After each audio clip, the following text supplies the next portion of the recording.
Hola a todos, bienvenidos a esta nueva cápsula de DIP, Capacitación Reflexiva. Continuando con el tema de la serie Auditoría Forense. Parte número 3, vamos a revisar los indicadores relacionados con hechos de corrupción de carácter estructural. La auditoría forense en el marco del Sistema Nacional Anticorrupción. Soy Guillermo Beltrán y déjenme que les platique.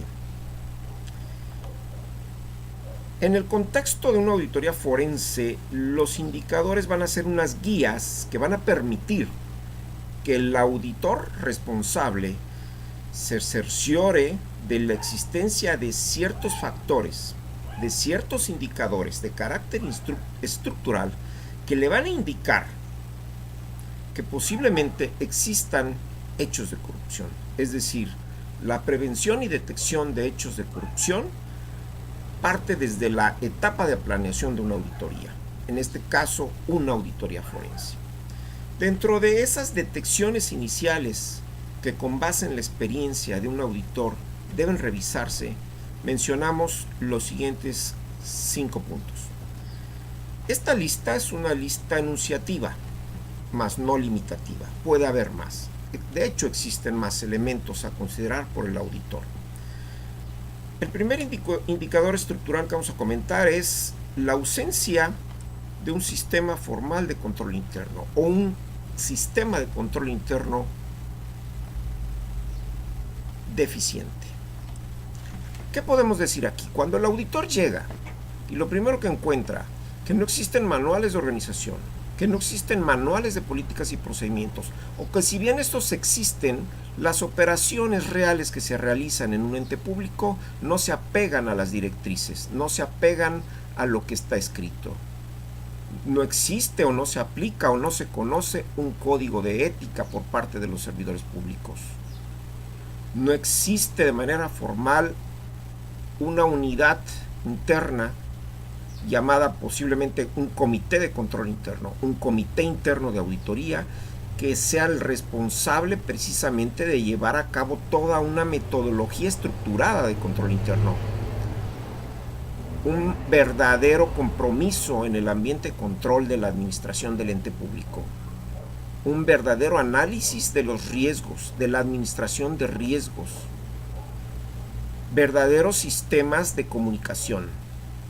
Un sistema establecido de monitoreo y supervisión de todos y cada uno de los actos y de las operaciones y de los registros que se siguen en un ente público o que deben o deberían de realizarse de manera correcta en un ente público.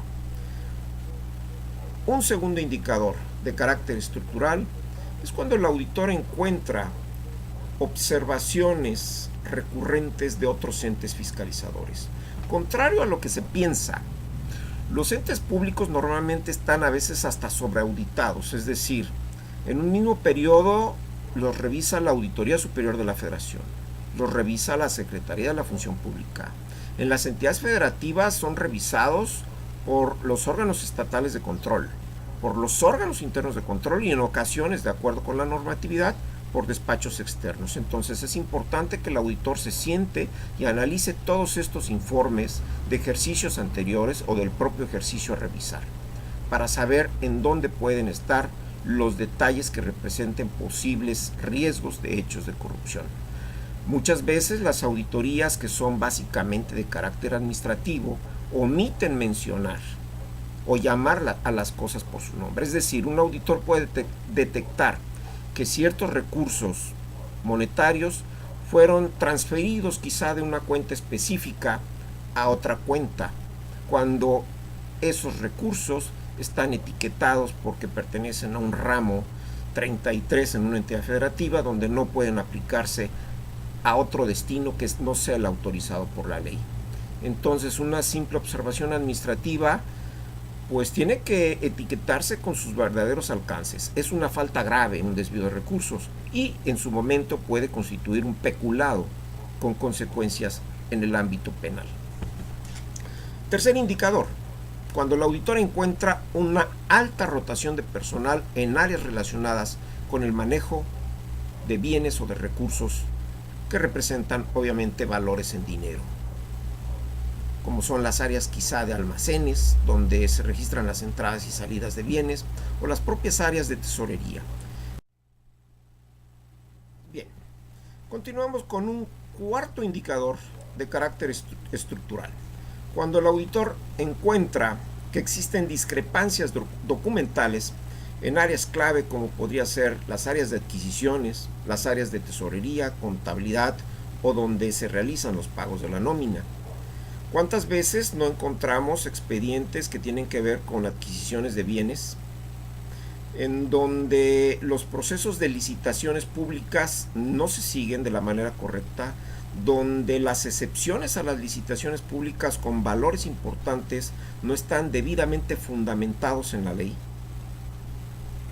En las áreas de tesorería, contabilidad y nóminas es donde se aplica básicamente el 100% de los recursos del gasto público de un ente público. Entonces, ahí es los puntos donde el auditor debe de reparar y de revisar con mayor profundidad. Por último, el último indicador que podemos encontrar como auditores para efectos de determinar el alcance de las pruebas de auditoría es cuando encontramos o cuando el auditor encuentra que existe un alto grado de personal carente de perfil en las áreas. Si bien es cierto, los organismos internacionales que se han dedicado al estudio de fraude han determinado que incluso cuando las personas que están a cargo de una organización, en este caso, entre más alto sea su nivel de preparación o su nivel académico, existe el riesgo de una mayor posibilidad de la existencia de actos de fraude, en este caso de hechos de corrupción por tratarse de entes públicos. Entonces, no necesariamente la carencia de perfil puede ser determinante en un hecho de corrupción. Es decir, hay que evaluar, hay que hacer un análisis a conciencia de todos estos detalles. Hasta aquí los indicadores estructurales que pudiéramos decir se comparten con otras áreas de la auditoría, no necesariamente la forense, pero que sí son indicadores que pueden guiar al auditor. En cápsulas siguientes vamos a revisar los requisitos legales dentro del Sistema Nacional Anticorrupción, precisamente o concretamente lo que dispone la Ley General de Responsabilidades Administrativas como requisitos legales para una investigación. Esto es, para que una investigación, en su caso, pueda producir un informe sólido que pueda ser presentado ante las autoridades correspondientes como una prueba lícita y bien llevada a cabo, y no pase lo que está pasando actualmente en nuestro sistema judicial. No dije Albaster Gordillo, pero ahí lo dejamos. Pues bien, muchas gracias en esta ocasión. Su servidor, Guillermo Beltrán. Como siempre, se los dejo.